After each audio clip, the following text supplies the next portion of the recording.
Cool. Hit it.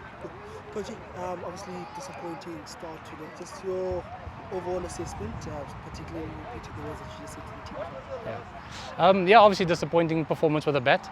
I think in our batting meeting we actually discussed obviously when is the easier time to bat and when is the more difficult time to bat in these conditions. That said, it was a good opportunity for us to obviously be challenged, and challenged we were. Maybe didn't get enough partnerships early on and maybe stick to our philosophy and how we wanted to play.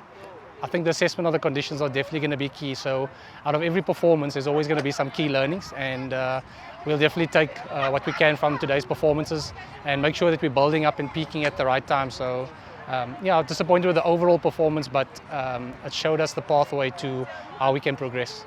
Speaking about the pathway, obviously the conditions, Nadine mentioned earlier that it was a bit tough out there, particularly early on with the bat. Just talk us through what the chat was around after the players came off in terms of the batting conditions. Yeah, I think just the assessment of where the scoring options are when the wicket is playing like it is. Obviously it was quite slow. It was a used wicket that they played on yesterday. It's been quite hot in Dubai, so the wicket is obviously deteriorating a lot more than you'd normally expect after day-to-day performance. But that said, it's obviously still just keeping the language positive. Each individual player just trying to assess what their best option and game plan would be moving forward on these conditions if we do find it like that. I think we showed obviously in Pakistan that on good surfaces we can play. It's just how we adapt to the varying different conditions that we're going to find throughout the tournament. And that's going to be the exciting challenge on how this team can grow in terms of what they can do on the different type of conditions. Yeah. Speaking about obviously now moving on to the bowling, perhaps maybe, as you said, a lesson can be taken here of, maybe we'll start seeing lower scores with slower pitches here in Pakistan. Now, when we try to defend a low score, what's your assessment of how we did it and how do you normally want to go about obviously defending a low score like we did? Yeah, I always say success leaves clues. So the way New Zealand bowled obviously showed us a bit of a blueprint in terms of what lines and lengths you can bowl on the surface and to sort of yield some positive results. I think they used the dimensions really well. They used the wind factor really well.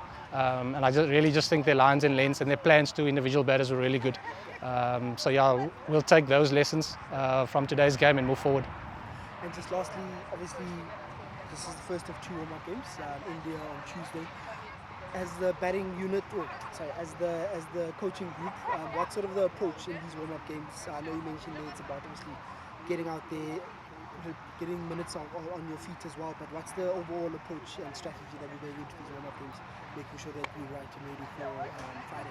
Yeah, I think it's obviously trying to get everyone in terms of where they need to be, moving the game sort of forward. We have had quite a few people returning from injury.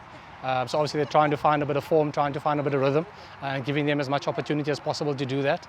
I think we've basically covered that now. I think everyone's come through clean, bill of health, and looking forward to, from a skills point of view against India, is obviously to now get into real sort of game mode and making sure that each person progresses their own individual games. And then if you put that through collectively, it'll lead to a more positive process and outcome.